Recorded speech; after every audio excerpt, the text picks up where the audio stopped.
Hi everyone, it's James here from the West Midlands Regional Organised Crime Unit. Today we're going to go through some basic level cybersecurity awareness to hopefully let all of you guys know what you need to be looking out for, the main threats that we're seeing at the moment, and also how you can help protect yourself and make sure that you're keeping yourself as safe as possible online. So everything that we're going to go through today has come from us at the Regional Organised Crime Unit. Unfortunately, as much as it pains me to say it, when it comes to cybercrime, a lot of the time it's done by very, very well executed and organised criminal gangs. You're probably very good at spotting the really rubbish phishing email that may come into your inbox, but the tactics that criminals are now using are making it even harder to spot. And it's one of our fastest growing crime trends. So we're going to run through for you the main threats that we're seeing and what you can be doing and what you need to look out for going forward. So what are our cyber criminals after? It's our information. So is it our login details so they can log into an app that we use and potentially make transactions if our bank account are attached to it? Are they going to email people that we know requesting for money? Or are they going to try and encrypt all of our files, all of our data, and try and charge us a ransom to get it back? Especially being targeted at uni students, thinking if I can encrypt all of their files and all of their work, are they going to pay me to get access back to it, or am I just going to try and get it an account that they're using to trick other people and to get a financial reward that way? So we're going to talk about, to start off with, the power of open source information. So everybody online has got a digital footprint. We've all got one in some form or another. You don't have to necessarily be on social media to have a digital footprint. I'm sure the majority of you are, whether it's on things like Facebook, Twitter, Instagram, or the really popular TikTok app now. That information about us is out there for good. Trying to get it offline is really, really difficult. And criminals will just do a quick social media search if they can about us, and they'll find out a lot of information. So we did something quite cool. We set up a coffee shop and said, if you like our Facebook page, we'll give you a free coffee and a free pastry. That just gave us an idea of everybody that was coming into the coffee shop. Off the back of that, we then said, right, we're just going to do a quick Google search. We're not going to use any police systems. Let's just use the basic level of internet that the criminals would have access to, and let's see how much information we can find out about people. So in the time that it takes to make people's orders, to make their coffee, we managed to find a lot of information. I'll be honest, the video may look a little bit kind of James Bond-esque. They're sat in the back of a van, but they're not using anything other than just social media and Google to find out information about everybody coming in. Oh, hiya, can I help? Hot chocolate. What's the name? Joelle. What was the name? Alex. Alex. There you go, Johnny. Cheers. If you like our Facebook page, we give you a free hot drink and a free pastry. We have a new like for Damien. Hey, Carly, are you standing by? Standing by. Hi there, can I help? Yeah, I just liked your Facebook page. Okay, I'll search Facebook now. I'm searching Google. Have a phone number. I've got his email address. Okay, Carly, are you ready for information on Damien? Yep, I am. Mother's maiden name is he banks with Carly, this is the girl coming in now with the blue scarf. What's her name? Nicholas. Nicola. His date of birth, 7th May. She lives at 38A. Just be a couple of seconds. 2 children, age 4 and 6. Previous address. She's got the postcode. Yep, got it. Damien, age 26 and a fitness instructor. How do you know that? Where did you go to UCL? Martin went to South Thames College. Assistant psychologist at Great Ormond Street. How did you know? That is... I don't understand. Oh, better? You know I'm a Christian as well. Oh, yeah, we know everything about you, Martin. Thank you. Nice to meet you, Anna from Russia.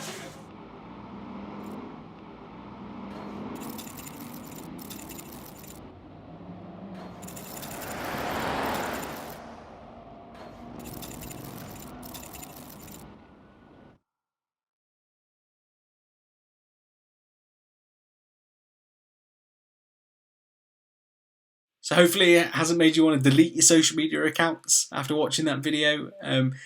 I know that it might seem quite daunting that all that information is out there, but it just makes you really mindful of that information you're sharing. So hopefully the answers to things like security questions or personal information aren't contained on your social media. As I said, going into the business world now and using things like LinkedIn, great resource. It's how you get found by recruiters and also how you can find other jobs. It's going to have this kind of information on there though. So your name, the role in your business of what you're doing. It gives criminals an idea of the access levels that you might have within your system, or maybe what kind of software you're using within that business. also your work email potentially on there, or your personal email. That could be for two reasons. It could be so that they can strike up a conversation, try and build a bit of rapport with you. Could be that they just want to have a conversation with you so that they can imitate you, see how you speak, and also maybe steal your email signature if they're going to pretend to be you. And also your interests. What are you commenting on? What are you liking? Who are you connecting with? So that when they send this really well-crafted phishing email, the likelihood of you opening it is far, far greater if they manage to find out this information. Obviously, that's an example with LinkedIn. You can apply that to almost every social media profile or other form of open source information that's out there about all of us. So please bear that in mind. You'll see how criminals use that information to manipulate, to trick us going forward. So the scale and impact of this is by far our fastest growing crime type when it comes to policing. You might not always hear about cybercrime, you might just hear about hacks in the news. Obviously we had the recent one with the Twitter accounts that were hacked and people trying to get Bitcoin off people. When it hits big organisations, you hear about it a lot on the news, but what you don't hear about is the thousands of attacks that we hear reported every day. Like I say, it could be from just having your email account hacked and some email sent from it, all the way through to businesses losing millions of pounds as a result. So there is a big scale and impact when it comes to this. And we're going to go through the main threats that we're seeing and the things that you might come into contact with over the next few years. So the threats that we're seeing, the first thing being malware. So malicious software, it's generally going to be hidden in the background of our devices, more than likely acting covertly, whether it's there to record the keystrokes that we're using. So every button that we press, is it recording us through a webcam? Is it recording our screen so they can see what we're doing? It's designed to capture that information about us as individuals. And one of the most common things that we're seeing at the moment when it comes to malware, as well as our generic viruses, is something called ransomware. Now this hit the news massively a few years ago with the WannaCry attack, which encrypted the NHS system. What you don't hear about again is all the businesses on a daily basis that are experiencing this. When it comes to ransomware, obviously they're going to encrypt that data, as you can see there. They're going to demand a payment. Our advice is obviously never pay the ransom. If you show that you're willing and you pay that maybe £50, if it's a business, maybe it's a few £100,000 when it comes to getting that data back, you've just shown that you're willing and the criminals are going to ask for more money. What you need to do is restore a clean, backed up version of your system before that ransomware took place. But how's it happening? So it's through traditional fraud and phishing emails. So as I said earlier, you're probably really good at spotting the rubbish phishing emails. You'll know the kind of stories that criminals will use and the popular ones used by criminals. But what you don't see, and what's even harder to spot, is the really well sophisticated phishing emails that they're sending out to people now. And we're going to go through what that looks like. So essentially it's when you're contacted by an imposter pretending to be somebody that you know, or more often than not, it will be a service that we use. They target the big service providers, the things like Amazon, Netflix, PayPal, anything that probably has got your bank account attached to it, but it also has a massive user base, because the likelihood of sending that email and somebody having one of those accounts is much more likely. So we took down 178,000 fake websites last year. We're on track to potentially even break that this year. So that's fake websites that have been taken down as a result of people reporting them to us. We think that's probably about 0.5% of the true picture of what's going on. Gives you an idea of the millions of fake websites that are set up by criminals every year to try and deceive us. But what are they doing? How are they tricking us going forward? So the biggest issue we've got is that a criminal can just go and register a fake website. Gone are the days which is going to be a random scramble of numbers and letters. They're going to make sure if they're imitating somebody like Amazon or whatever service provider that they're imitating, they're going to make sure that that brand name is somewhere in the website address. So as you can see there, they can go and buy AmazonRefunds.co.uk. You'll also note how cheap that is for criminals to go and register. So no real deterrent for them to go and register hundreds of these at a time for little to no value whatsoever. The other big issue we have is that we've always been told to check for websites having a padlock up at the top. Now that's the padlock up at the top before the website address. Now whilst it's true you shouldn't use a website that doesn't have a padlock, always make sure there's one there. Please don't just see the padlock and think everything's okay. Whilst it means that everything you type into that site is encrypted and secure, if that site is owned by a criminal, then information is still just going to get back to them. So please make sure that you only use websites with padlocks, but don't see it and think, that's okay. You need to actually make sure the full website address that you're accessing is the right one. You need to do that extra check. Don't just see the word as you saw there for Amazon and think it's okay. Read the full website that you're accessing. So those emails that come through, they're going to look really good. They're going to have the right logos on there. It's going to say, as you can see there, it's come from Amazon. If you're on a mobile device, it would just say Amazon. You have to click on who the exact sender information is to get the full email address. Because they know people are checking that now, they're going to go and register an email account that seems and looks and sounds really legitimate So as you can see there, an email that's come from customerservice@amazonrefunds.co.uk. Tone of the emails are designed to make you panic. They will call you by name. It won't just be a generic dear customer or hi. It will include your name in there. They will spend that extra little bit of time to make sure it's got your name in it. Like I said, tone designed to make you panic. They will try and get you to click on links or images or do something as a result. Images may be deliberately blurry to make you click on them. There's malicious stuff hidden behind those images, or there might be links attached to it. Now, when it comes to links and emails, if you can avoid it, never click a link in an email because it's very hard to know where it's going. So, easiest way, if you ever get an email that's asking you to do something and you feel a little bit panicked, go through to that service provider how you normally would. So if you've got the app on your phone, go through the app, go to the website and log in through your own normal trusted way, never through the means that they provide to you. As you can see there, the criminals have conveniently said, oh, don't worry, please click this link and go through. Quite often links will be masqueraded as legitimate. Obviously that says going to amazon.co.uk. If you hover over links, you'll see where they're really going. But again, they've bought these fake website addresses to look as legitimate as possible. So if you can avoid it, don't click the links in those emails. Go how you normally would, through a means that you're used to, never through the means that are provided to you. If you click the link, obviously there's going to be a padlock on the website. It's going to be HTTPS. Most often it will be some form of login page. This is where they're going to try and skim your password and your login details. So if you fill in this kind of page, your email address, your password, and click sign in, that information has gone straight through to the criminals. What it doesn't do is log you in though. It will just refresh the page and take you through to the real login page. Just makes it look like you typed your password in wrong the first time round. So when you type in your details again the second time round on the real website, you sign in, you don't think anything about the fact you got it wrong the first time. How many times have we all typed passwords in wrong in the past? So you don't realise you got skimmed by the fake website. Now they've got your login details. If they're into things like your Amazon or your PayPal account and your bank account is attached to it and they're able to make purchases, that's when they're going to start acting really maliciously. Same thing applies when it comes to your passwords. So if that password you're using for your Amazon account or whatever account has been compromised by the criminals, if that password you're using elsewhere, they're then going to log into those accounts as well. And we'll go through why you need to have separate passwords shortly, because password compromise is one of the biggest issues that we have at the moment. So passwords are quite often either cracked by criminals through something called a brute force attack. So if you're using a word in the dictionary, it's going to get cracked instantly. If you're using a commonly used password, things like football teams or locations in the UK, again, going to be cracked pretty much instantly at the moment. The other thing we have is a big issue around breached passwords. So passwords that have been stolen in the past, either directly targeting people or through databases over on the dark web, where they're virtually a lot of the time free of charge, just selling login details in a column of here's the email address, here's the password. So if you're using that password across multiple platforms, they're going to get into everything. And we'll go through what you need to be doing in a second. So that's the scary kind of doomy gloom part. Those are the things you need to be aware of and the tactics they're using. What you need to be doing to protect yourself is very, very simple stuff. So first things first, talk to people about it. When it comes to a scam, if you've spotted it, don't assume that everybody else has spotted it. The idea behind tell two is that if you told two, who told two, who told another two. We've seen this obviously illustrated within COVID-19 around how the infection rate spreads. Same goes when it comes to warning people about scams. The quicker that we start talking about this, the quicker people are going to know what to look out for, and it's going to reduce the amount of victims if people know that this kind of scam is going forward.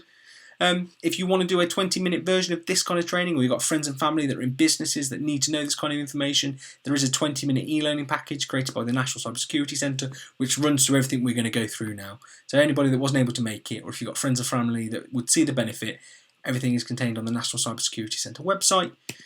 But they've released a new campaign now called CyberAware, and the hope behind this is that there's just 6 simple steps. If you're doing these things, you're going to be protected against the majority of attacks, even if people are managing to get your passwords and get into accounts. And if you're doing these things, you're going to be well protected. So step number 1 is making sure that you use a separate email password. When it comes to your email account, you've got to think that is really the keys to the kingdom. So if they get into my email, what have I signed up to every other website with? Oh, it's with my email address. So they're going to go to every website and just click that forgot my password. They're in my email account, so they're going to get every password reset link. They're going to systematically lock me out of everything. So your email password, don't use that anywhere else. Now, when it comes to passwords, I absolutely hate passwords. I know most people do, and because of it, people start using the same password in multiple places. But again, as we've already discussed, if one account gets breached, then every account can get breached. It's like having a house where every door's got the same key. So when it comes to passwords, make them as complex as possible, make them as strong as possible, and the easiest way to do that is to just put 3 random words end to end, something like purple, giraffe, castle, and then a number and your symbol as you normally would. Most websites now will ask you for your capital letter, your number and your symbol. That way you've created a really long password, but it's easy to remember because it's just 3 random words. If you want to use a password manager or some form of software to help you remember that, then absolutely fine. It's much more important that you're using separate passwords in as many places as possible. You can save them to your browser, but this comes with a very big caveat. So if you are saving your password to your browser, when that little pop-up box comes up saying, do you want me to save it? You need to make sure that you're using up-to-date software, making sure there's no vulnerabilities that means that that password could get lost or stolen by criminals. You also need to be using multi-factor authentication, which we'll go on to in a second. And you need to make sure that you're using a good antivirus system in place to make sure it's detecting to see if there's anything malicious. The difficulty is when it comes to saving in browser, in the same way that when you visit a website and you're already logged in or your password is saved and you haven't had to type in your data or type in your sensitive information into that site, neither would the criminal. So feel free to save it, but it comes with those big caveats. So I know I mentioned multi-factor or 2-factor authentication.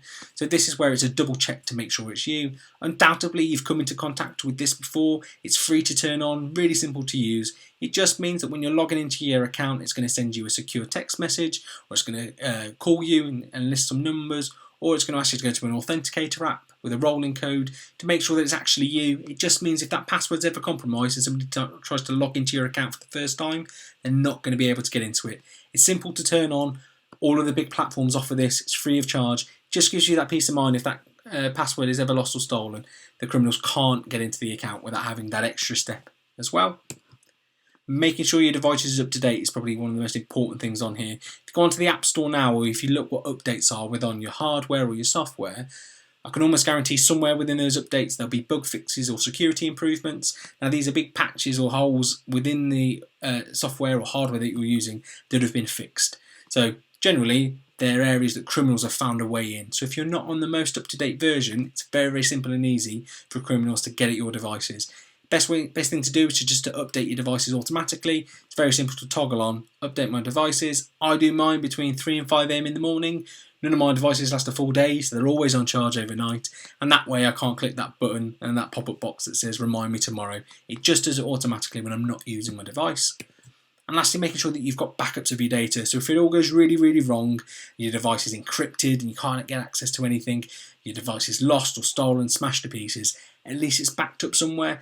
This is really important when it comes to uni work going forward, making sure you've got backups. The excuse of, oh, it got deleted or I didn't get access to it really isn't good enough when it comes to your cybersecurity, so make sure you back it up. There's nothing wrong with you doing hardware backups onto a USB stick or a separate hard drive, but look to have multiple versions of that backup as well. If you're using cloud storage, you need to make sure that the password you use for that cloud storage, again, is a password you don't use anywhere else. So for following support and advice for everybody going forward, there is plenty of support available for people. So everything that we've talked through has been made and created by the National Cybersecurity Centre. As you can see, they're helping to make the UK the safest place to live and work online. All of the information you can see in advice and guidance and education and skills is available for you to access. It's completely free of charge. Some of it's technical, other parts of it completely non-technical. You can recap everything that we've gone through available on their website. If you spot phishing email and it comes into your inbox, you can now just simply forward that phishing email to let us know and allow us to take down that email service or the malicious websites that it's trying to send you to. You just simply forward it to report@phishing.gov.uk. Very, very easy and simple. We have a takedown service now dedicated to making sure that we respond to these. The quicker that you get it reported, immediately the number of victims is reduced. So the quicker you get in there, the more people you're protecting. And we also have our own website, which is wmcyber.org. Simple and easy to access advice when it comes to cybercrime. Gives you an idea of what we do on the Regional Cybercrime Unit. And if you've got friends and family that run businesses, please make sure that they touch base with us and tap into the information that we have available for them. We're more than happy to support them in any way we can. If you want to see if you're good enough to spot the scams and if you think you're pretty scam savvy, then go to the Take 5 Stop Fraud website. As you can see there, 9 questions designed to see how you would react if you receive certain things. So text messages, emails, can you spot what's a scam, and what do you know what to look out for? And for those of you that want a real challenge, you can do something called the phishing quiz with Google. So created by Jigsaw, which is a part of Google, designed to help people spot those phishing emails. So at the moment, Google see on a daily basis anywhere between 18 to 30 million phishing emails come through to Gmail accounts. So what they've done is they've created this online software, quick quiz to see if you can spot what to look out for. So hopefully off the back of having this presentation, you'll spot all of them. Nobody scored 100% when it comes to this that we've done it with on a first time round.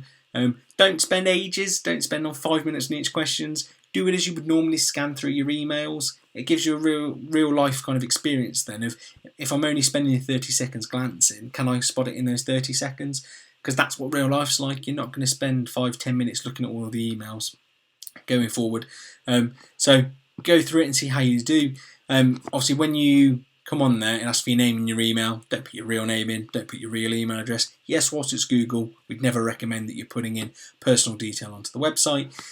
After you get started, it will then come through and you have to decide whether it's phishing or a legitimate email. So checking out for things, as we said earlier, like the sender information, hovering over links and documents. As you can see there, that's going to HTTP, so not HTTPS, so that's the first alarm bell. And you can see there it's going to drive-google.com. So nothing to do with Google. If it was Google, it would be drive.google.com. So malicious website that's impersonating Google Drive. That's one of the questions. There's some easier ones, some harder ones. It will tell you what kind of stuff you need to be doing, but they are incredibly difficult for people that haven't come into contact with necessarily this kind of training before. So give it a go. Let us know how you do. And if you've got any questions for us on Wednesdays at 10 o'clock, you can ask us anything on, well, anything cybersecurity related, I should say, when it comes through to us on Slido. So you simply go to sli.do, type in the event code WMRCCU. We answer the questions on a Wednesday. You can type in your question beforehand and then just tap in on the Wednesday session to see what the answer is to it. Thank you very much for tuning in and getting this information in place. Like I say, get in contact with us on Wednesday if there's any further support that we can offer going forward. And good luck with your year ahead.